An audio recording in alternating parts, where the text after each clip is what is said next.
Bonjour, bonsoir tout le monde et bienvenue dans cette vidéo. Aujourd'hui, on va apprendre les sélecteurs CSS très poussés. On a vu dans l'autre partie de la vidéo comment sélectionner quelques éléments basiques en CSS. J'ai choisi un élément tout simplement, choisir un ID, choisir une classe. Vous choisissez un élément, on met juste le nom de l'élément et on choisit. Par exemple, genre comme ça. Pour choisir button, je choisis comme ça et je mets directement le style que je vais appliquer à l'intérieur. Si button c'est une classe, je mets point et je choisis button, la classe button. Si c'est un ID également, je mets tout simplement comme ça pour choisir l'ID. Aujourd'hui, on va essayer de pousser un peu plus loin pour voir comment choisir les éléments qui sont beaucoup plus complexes à sélectionner en CSS. Et pour ça, j'ai créé un fichier HTML qui est là. Et un fichier, un input d'abord en haut qui est ici. Voici le résultat de mon code ici qui est là. Un bouton ensuite qui suit directement l'input.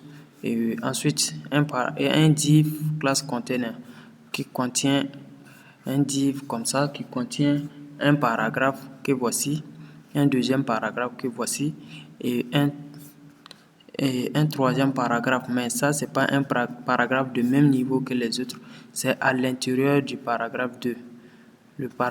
Ce paragraphe est à l'intérieur de ça, c'est parce que c'est un display block que ça se met automatiquement à la ligne, sinon c'est à l'intérieur de ce paragraphe. Donc ça, tous ces deux forment un seul paragraphe, mais un paragraphe à l'intérieur de l'autre. Et ensuite, on a un autre paragraphe qui est juste là, qui est juste à côté ici, là, qui est juste au même niveau que le div en fait. C'est pas à l'intérieur du div parce que ces deux paragraphes sont à l'intérieur d'un div. Lui, il est au même niveau que le div. Ok, sans plus tarder, passons aux différents styles qu'on veut appliquer. Et je vous montre également, j'ai appelé mon style là. Voici comment on appelle link, la balise link, j'ai appelé mon fichier style ici par link href égale à style.css. Donc on se retrouve maintenant dans notre style. La première balise qu'on va voir, c'est la balise le sélecteur universel. Je vous rappelle ça. Juste comme ça qu'on fait ça, le sélecteur universel.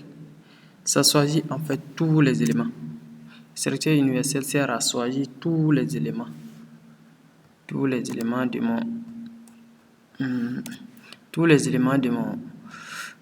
ma page HTML. Donc si je mets par exemple color à quoi, pour ne pas que si je mets à blanc ça sera pas visible, donc je vais mettre à par exemple brown. Donc j'enregistre et je remets à jour mes éléments et je vois que toutes les couleurs, tous les textes a changé de couleur. On appelle ça le sélecteur CSS universel. Ça choisit tous les éléments de ma page. Ensuite, on va voir quoi? Le sélecteur de la forme et un élément plus un autre élément. Par exemple, si je viens dans mon code et HTML, là, le sélecteur div plus p par exemple. Si je prends le sélecteur div, par exemple, puisque le sélecteur plus permet de faire quoi? Choisir le premier voisin. Le premier voisin directement de même niveau. Par exemple, si je mets div plus p, bon, je vais mettre p plus p ici. Là, je mets sélecteur p plus p. P plus, voici un P et voici un autre P. Donc ça va choisir directement le premier voisin de ce P. Donc ce qu'on va remarquer c'est quoi? Ouais, je peux choisir, puisque je veux mettre en exergue aussi div plus P. Et pour ça, je copie ça par exemple. Vous allez voir ce que ça va donner. Je copie ça, je fais un deuxième paragraphe. Je suis un paragraphe et ok. Je mets 1 ici et là je mets 2 par exemple. J'enregistre. D'abord vous allez voir. Ok, et voici, j'ai un paragraphe, deux paragraphes. Mais ces paragraphes sont au même niveau que les divs. Que les divs là. Ils sont au même niveau que ces divs. Donc, ce qui va se passer, si je fais div plus p, vous allez remarquer que je vais choisir juste ce paragraphe. Div plus p va choisir juste ce paragraphe et non le deuxième. Ça veut dire le premier voisin de mon élément. Donc, là, si je mets div plus p et je fais, alors qu'est-ce que ça va donner? Je mets par exemple color, je mets la couleur à black. Black, comme ça. J'enregistre et je viens et je vois bien que c'est le premier paragraphe seulement qui se met à black. Alors que on voit qu'il y a deux paragraphes au même niveau, mais l'autre paragraphe ne prend pas, mais juste le premier paragraphe qui prend. Ok, j'espère donc que vous avez bien compris. Et le sélecteur plus, quand on additionne un élément, ça veut dire le premier élément, son voisin qui est le deuxième élément, mais pas un autre voisin par la suite. Le premier voisin du deuxième élément, le premier voisin P de div. Donc, on utilise souvent ça pour, par exemple, pour les listes UL comme ça, plus LI. Par exemple, parce que les listes, on a un UL qui est contenu dans et un UL qui contient plusieurs LI. Si on veut choisir juste le premier LI et l'appliquer un style, alors on aime utiliser ce sélecteur. Ensuite, on passe au suivant. Le prochain sélecteur, ça sera le sélecteur, je ne sais pas comment appeler ça, supérieur. On dirait supérieur, voilà. Moi, je ne sais pas comment on appelle ça. Ok, donc là, ce sélecteur permet de faire quoi? Le sélecteur supérieur, comme ça. Et comme ça. Le sélecteur supérieur permet de faire quoi? Le sélecteur supérieur permet de choisir les enfants directs de l'élément UL. Pour mettre ça en exemple, qu'est-ce qu'on va faire? Les enfants directs, tous les enfants directs. Pour mettre ça, pour vous expliquer ça, je vais prendre par exemple div et supérieur à P. Vous allez voir ce que ça va donner. Et div supérieur à P. Et je l'applique les styles comme ça. Et puisque j'ai mis ça à color égal à noir, je vais mettre la color égal à yellow. Jaune. Pour pouvoir faire la différence là, si je mets, regardez bien ce que ça implique ici. Div supérieur à P. On a dit ça choisit tous les enfants directs de l'élément. Donc faites attention au résultat que ça va donner ici. Regardez ce que ça va donner. On voit bien que ça choisit tous les enfants de mon élément. Donc ici on a P, P, puisque ce P est contenu dans l'autre P. Donc, forcément, ça sera aussi appliqué à ce P également. Donc, mais la définition de ce sélecteur, c'est tous les enfants directs de l'élément sélectionné. Donc, ça, c'est pas difficile à comprendre. Voici mon div supérieur à P, ça veut dire tous les enfants qui sont à l'intérieur du div. Ok. Ensuite, on va voir les sélecteurs tilt.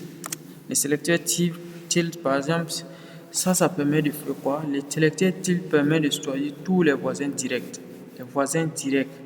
Tous les voisins directs. Parce que quand on voulait mettre celui-là en noir, on avait choisi le premier voisin direct qui était l'addition. L'addition, c'est le premier voisin direct. Et tilt vient compléter l'addition. Lui, il choisit tous les enfants de l'élément et tous les voisins de l'élément. Donc, ici, si au lieu de mettre plus ici, puisqu'on a mis les textes en noir, rappelez-vous, au lieu de mettre plus ici, si on met tilde, je sais pas, et mon clavier, j'utilise un clavier allemand, donc je sais pas, attends, j'y vois. Ok, je l'ai retrouvé. C'était le tilde que je cherchais. Je l'ai retrouvé. Ok, maintenant je disais si au lieu de mettre plus ici, puisqu'il y avait plus et ça colorait ce texte en noir, si au lieu de plus je mettais les tildes par exemple, vous allez voir ce que ça va donner. Là, c'est tous les éléments en fait. Donc je reviens, vous allez voir tous les deux paragraphes seront maintenant en noir. Vous voyez que le deuxième aussi s'est mis en noir. Tout est en noir maintenant. Donc c'est ça le rôle du tilde. Donc à la place du tilde, s'il y a l'addition, vous voyez ce que ça donne. S'il y a l'addition, c'est le premier paragraphe uniquement que ça prend. Mais si c'est tilde, alors ça prend les deux en même temps. Ok, je mets tilde en même temps alors. Donc, on va continuer avec les tildes. Donc, les deux paragraphes sont bien colorés en noir. Ensuite, on va voir l'attribut et les sélecteurs avec les attributs. Les sélecteurs avec les attributs, par exemple, ici j'ai un input type texte comme ça. Et un input type texte. Donc, je peux copier ça comme ça et j'ai fait CTRL V et là je mets tab number comme ça. Là je mets le type à number. Vous allez voir ce que ça donne. Et maintenant on va sélectionner maintenant notre input de type texte seulement. Pour sélectionner l'input de type texte seulement, grâce au type et à la différence des types, on fait comme ça input. On met des crochets et on met type. Les types que tu veux sélectionner. Donc, nous, on veut sélectionner celui qui porte le type texte. Donc, c'est comme ça. Input type text. Alors, j'applique mon style. Input type text, je vais mettre border comme ça. Border. Par exemple, si je mets ou border radius. Je peux mettre border radius. Ouais. Je vais mettre border radius pour bien arrondir les bordures jusqu'à 20 pixels. 20% plutôt. Ok, j'enregistre, j'exécute et voici mon input type number qui est là. Lui, il n'a pas reçu le border, il est bien et tout. Voici, ça c'est mon input type number et voici mon input type text qui est là ici. Et lui, sa bordure a été modifiée. Donc, c'est comme ça, je peux choisir aussi les type number ici en mettant number. Et number comme ça, j'enregistre et si je réexécute, je vois que c'est lui maintenant qui a et lui dont les bordures ont été arrondis mais l'autre n'a rien. Ok, c'est un peu ça. Et ensuite on va choisir, il arrive souvent que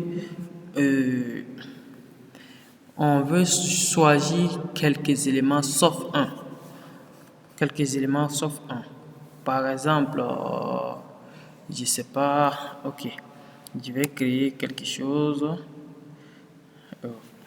Par exemple, si je crée des P, un P ici, j'ajoute un P ici, et je crois que c'est bon comme ça. Un P comme ça, et je suis le paragraphe qui ne sera pas coloré par exemple. Je suis le paragraphe qui ne sera pas coloré. Ok, je vais choisir tous ces éléments sauf les trois paragraphes. Je vais choisir les paragraphes sauf ce paragraphe. Donc, ça, qu'est-ce que je fais? Et ici, je vais mettre, par exemple, c'est des paragraphes. Donc, je vais mettre des class name. Je vais mettre quelques class name. Ok, là, j'ai fait comme ça. J'appuie sur Alt pour écrire partout en même temps. Et classe. Et je vais mettre par exemple, non, je vais pas mettre les mêmes classes. Comme c'est déjà les P, je vais pas mettre les mêmes classes. Je vais mettre ici para. Ouais. Para 1. para 2, para 2, para 3. J'enregistre. Maintenant, je vais choisir tous les paragraphes sauf le troisième paragraphe. Comment je fais? Alors là, je vais mettre d'abord l'attribut, je vais mettre l'élément qui est commun aux 3. On sait que les 3 ont comme tous les éléments ont comme nom P. Donc P est commun aux 3 éléments que je vais choisir. Donc je mets P. P, 2 points. L'élément qu'on veut enlever. Donc on met note. Et à l'intérieur de note, on met l'élément qu'on veut extraire de notre liste d'éléments sélectionnés. Puisque P va choisir tous les P. Et l'élément qu'on veut pas sélectionner, on va mettre l'attribut spécifique à cet élément à l'intérieur ici. On voit qu'il a une classe qui est nommée para3 qu'on ne veut pas le sélectionner.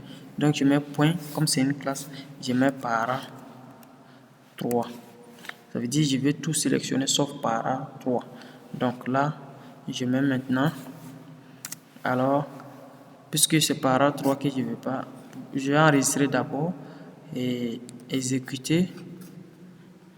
Je vais enregistrer ici aussi et exécuter pour voir d'abord les paragraphes, pour vous montrer avant d'appliquer quelque chose. Ok, je vais choisir les P sauf para3. Ok, voici tous mes paragraphes sont d'abord en noir. Ok, maintenant je vais mettre sur ces paragraphes color à red. Ok. Et je vois bien que tous les paragraphes ont été colorés sauf ce paragraphe. Pourquoi? Ça a coloré tous les autres paragraphes aussi parce que ils ont aussi l'attribut P. Mais je pouvais, par exemple, pour ne pas impliquer les autres à l'intérieur, je pouvais mettre comme ça P, comme ça, comme classe. Je donne P comme classe et P comme classe, comme ça. J'enregistre et je viens dans CSS. Au lieu de choisir l'élément P, je choisis la classe P. Puisque je sais que les autres éléments n'ont pas la classe P, j'enregistre et je vois maintenant que ça choisit juste les deux paragraphes, juste ces deux paragraphes et ça laisse ce paragraphe. Donc c'est comme ça on fait souvent pour exclure un élément de l'ensemble des styles qu'on veut sélectionner. Et si on veut appliquer des styles à un ensemble d'éléments et exclure un seul. Ok, j'espère que vous avez bien apprécié cette vidéo. Je suis très content. Abonnez-vous. Vraiment, la chaîne essaie de croître, ne cesse de croître un peu. Vraiment, continuez de vous abonner comme ça. Je pense qu'on va réaliser de belles choses ensemble. Ok, soutenez la chaîne en vous abonnant, en likant toutes les vidéos. Et je vous aime et à très bientôt.